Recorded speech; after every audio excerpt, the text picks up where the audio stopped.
শুভ সকাল। আজ 19শে অগ্রহায়ণ 1432, ইংরাজির 6ই December 2025। British শাসিত ভারতবর্ষের প্রথম গভর্নর জেনারেল ছিলেন ওয়ারেন হেস্টিংস।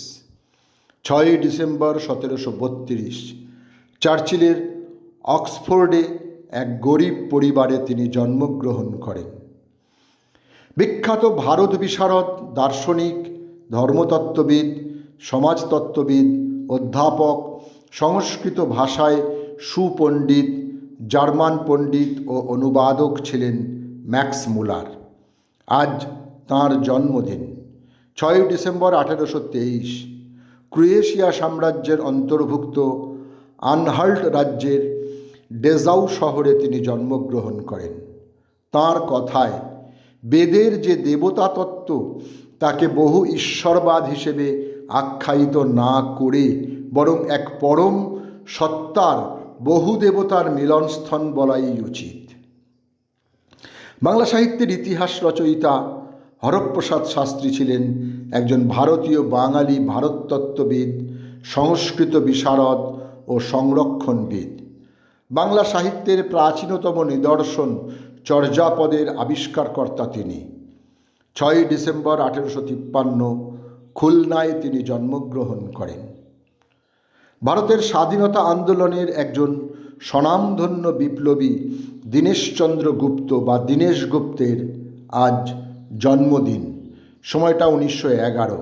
মেদিনীপুরে তাঁর সংগঠন পরপর 3 জন জেলা ম্যাজিস্ট্রেটকে হত্যা করেছিল। বাংলাদেশের একজন মরমী কবি এবং বাউল শিল্পী ছিলেন হাসান রাজা। অধিকাংশ বিশেষজ্ঞের মতে তিনি ছিলেন লালন শাহের প্রধান পথিকৃৎ। 6ই ডিসেম্বর 1922 তাঁর মৃত্যু হয়। 6ই ডিসেম্বর 1956 দিল্লিতে শেষ নিঃশ্বাস ত্যাগ করেন ভারতের সংবিধানের মুখ্য রচয়িতা ভীমরাও রামজি আম্বেদকর।